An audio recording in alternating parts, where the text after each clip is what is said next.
The morning sun poured through the wide windows of a small diner, tucked along the main street of Monterey, California. The smell of sizzling bacon and freshly brewed coffee filled the air, mingling with a low hum of conversations.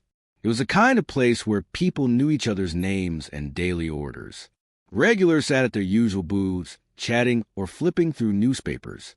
It was just another Tuesday morning, or so it seemed when the door creaked open. A hush rippled through the room. An elderly black man, neatly dressed in a charcoal suit and polished shoes, stepped in. He held a cane in one hand, his posture slightly stooped but dignified. His eyes scanned the room briefly before he made his way to a corner booth. As he sat down, there was an undeniable tension in the air, a shift that couldn't be ignored. A group of men near the counter exchanged quick glances. A woman with a stroller hesitated mid-sip of her coffee. It wasn't overt hostility, but it was there, unspoken and palpable. The waitress, Sarah, a young woman with blonde hair tied in a loose ponytail, approached the tables near him. Her movements were brisk as she handed menus to a young couple, topped off coffee at another booth, and took an order from a man in a flannel shirt. But when her eyes met the elderly man's, she paused. She gave a curt nod in his direction, then walked back toward the counter. Minutes passed. The man, Arthur, sat quietly, his hands folded in front of him, glancing occasionally at the laminated menu in front of him. Sarah didn't return. At first, the other patrons seemed unsure of what to do. A middle-aged woman at the next table frowned slightly, but quickly returned to her phone. The young couple whispered to each other, but avoided looking in his direction. Arthur raised his hand politely, signaling for service. Sarah glanced over, but made no move to acknowledge him. Instead, she poured coffee for another table, then disappeared into the kitchen. The tension thickened. Some patrons looked away, pretending not to notice. Others exchanged nervous glances. Yet no one said a word, but something was building. A quiet storm waiting to break. As the minutes ticked by, Arthur maintained his calm demeanor. He adjusted his glasses and picked up the menu again, though it was clear he had already made his choice. The clatter of dishes and the chatter of the diner continued around him, as if he were invisible. Sarah reappeared from the kitchen, carrying a plate of pancakes for a table near the window. She smiled warmly at the family sitting there, bending down to ask if they needed anything else. Her voice carried easily over the hum of the diner, cheerful and polite. But when she passed Arthur's booth, her expression tightened and her gaze flickered away. At the counter, a man in his 40s leaned over to his companion. "Do you see what's going on?" he muttered under his breath. His friend, a man in a baseball cap, shrugged. "Not our business," he replied, taking a sip of his coffee. Arthur glanced around the room, perhaps looking for an ally or simply trying to make sense of the situation.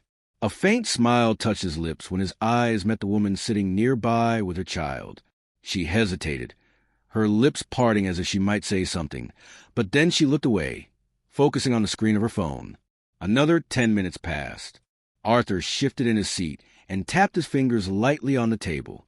He raised his hand again, this time higher, holding it there for several seconds. Sarah walked by, balancing a tray of drinks. He lowered his hand slowly, his shoulders sinking just a fraction. The tension in the room was no longer subtle. Patrons whispered behind hands, their discomfort growing, yet no one intervened. A teenage busboy who had been clearing tables lingered near the kitchen door, watching Arthur's table. His brows knitted together, and he leaned toward Sarah as she walked by. "Hey, that guy in the corner. He's been waiting a while," he said softly. "I'll get to him," she snapped, brushing past him. The busboy's eyes followed her, uncertain, but he didn't press further. Back at the booth, Arthur leaned forward slightly, placing his hands on the table. He wasn't causing a scene, wasn't raising his voice, but his presence alone seemed to magnify the silence that surrounded him. And then the door to the diner opened again, and everything shifted. The bell above the diner door jingled, cutting through the tense air like a sharp knife. A woman in her early 30s stepped inside, her heels clicking confidently against the tile floor. She wore a tailored blazer, her hair styled neatly, and carried an air of purpose that turned heads. She scanned the room, her gaze landing on Arthur in the corner. Her face lit up with recognition, and she strode toward her with a warm, genuine smile. "Dad!" she exclaimed, her voice ringing out. Arthur's face softened immediately, a wide smile spreading across his features. He stood, and the two embraced tightly.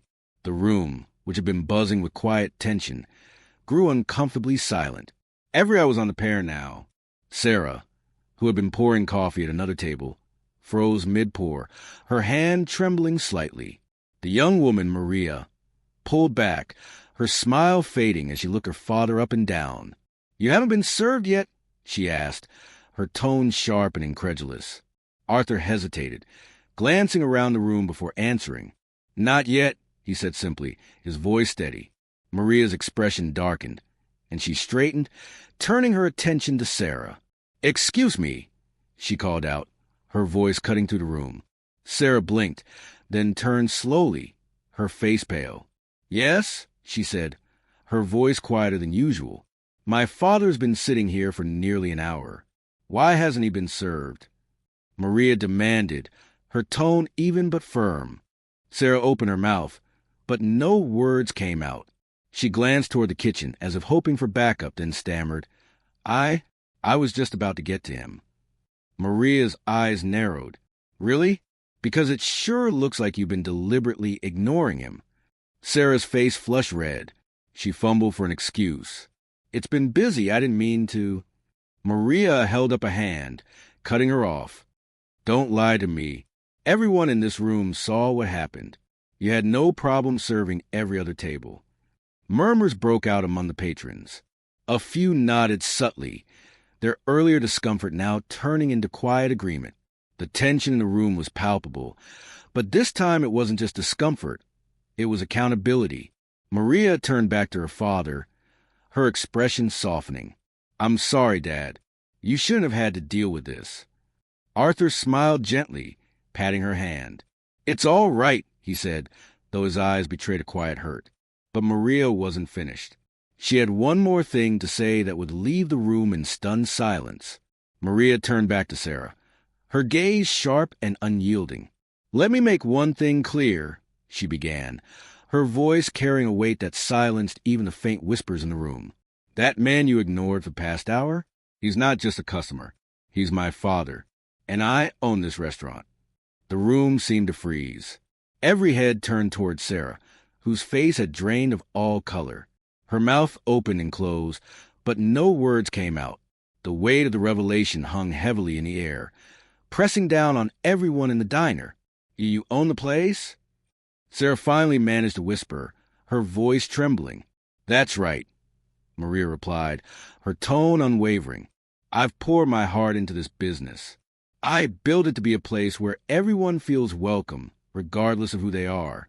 And today, you've disrespected not only my father, but everything this restaurant stands for." Sarah took a shaky step back, clutching the coffee pot in her hand, as if it might anchor her. I just... She trailed off, her excuses sounding hollow even to her own ears. "You just what?" Maria pressed, her voice rising slightly. "Thought you could decide who deserves respect and who doesn't? Thought no one would notice." She gestured to the room. Well, everyone noticed. The patrons sat in stunned silence, some shifting uncomfortably in their seats. A few exchanged guilty looks, remembering how they had chosen not to speak up earlier. Maria scanned the room, her gaze landing on each table in turn. "And to the rest of you," she said, her voice softer now but no less firm, "why didn't anyone say anything? Why did you all sit here and let this happen?" A man at the counter cleared his throat awkwardly. I didn't want to get involved," he muttered, looking down at his coffee cup. Maria's eyes narrowed. Silence is complicity.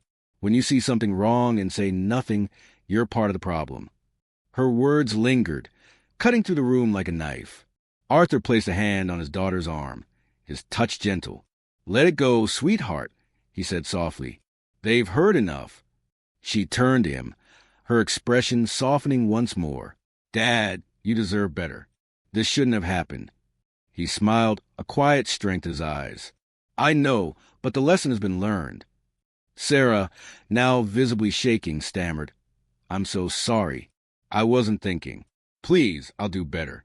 Maria stared at her for a long moment before nodding curtly. "You'll have the chance to prove it. But if I see anything like this again, you're done." The room was silent, heavy with the weight of everything that had just unfolded. But the lesson was far from over. Maria stepped back and glanced around the room, her gaze steady. "This restaurant was built on the values of kindness and respect," she said, addressing everyone. "Not just because it's good for business, but because it's the right thing to do. Every person who walks through that door deserves to be treated with dignity. No exceptions." Sarah nodded vigorously, her cheeks flushed with shame. "I promise. I'll make it right. I'll apologize to him properly." "You'll do more than that," Maria replied. "You'll reflect on why you acted the way you did today and make sure it never happens again. I'm giving you this chance because I believe people can change, but it's up to you to prove it." Sarah swallowed hard and nodded again. "I understand. Thank you." Maria turned back to her father, her expression softening once more. "Let's get you that breakfast you came here for." But Arthur shook his head with a quiet chuckle. "I think I've lost my appetite for eggs and bacon. Let's go home, sweetheart." The patrons, who had remained silent for so long, began to stir. A woman from the far corner stood up hesitantly. "Ma'am," she said, her voice timid, "I want to apologize. I saw what was happening, and I should have spoken up. It wasn't right to just sit and watch." Arthur smiled warmly at her, acknowledging it. "Now is a start," he said. "The next time you see something, don't hesitate. Speak up. You might make all the difference." A few others began murmuring their agreements, their faces lined with guilt and a newfound resolve. The tension that had gripped the room was beginning to lift, replaced by an air of reflection. Maria took her father's arm and led him toward the door. As they passed Sarah, she stopped and spoke quietly but firmly. "I expect better from you, for everyone's sake." "Yes, ma'am," Sarah said, her head bowed. As Arthur and Maria exited the diner, the sunlight outside seemed a little brighter. Arthur paused, leaning on his cane, and looked at his daughter with pride. "You become a remarkable woman," he said. She smiled back at him. "I learn from the best." Inside the diner, the staff and patrons were left to reflect, their usual morning routines disrupted by something far more important. A lesson about compassion, courage, and the power of doing what's right. Arthur and Maria walked down the bustling street together, their steps in sync. As they moved away from the diner, Arthur paused, his cane tapping lightly against the pavement. "You know," he said, his tone thoughtful, "sometimes it takes a moment like this to remind people what really matters." Maria nodded. "You're right, Dad. People need to be reminded that their actions, or their silence, can have consequences. If no one speaks up, nothing changes." Arthur smiled, his expression filled with quiet wisdom. "And you've done your part today, not just for me, but for everyone in that room." The two continued their walk, their bond stronger than ever, leaving behind a powerful example of standing up for what's right. Inside the diner, the lesson lingered, inspiring some to rethink their choices and others to resolve to do better in the future. What would you have done in that diner? Would you have spoken up? This story is a reminder of the importance of treating everyone with dignity and respect, no matter who they are or where they come from. It's also a call to action for all of us. When you see something wrong, don't stay silent. Speak up, take a stand. Your voice might be the one that changes everything. If this story moved you, don't forget to like, share, and subscribe for more stories that inspire reflection and action. Let's make a difference together, one story at a time.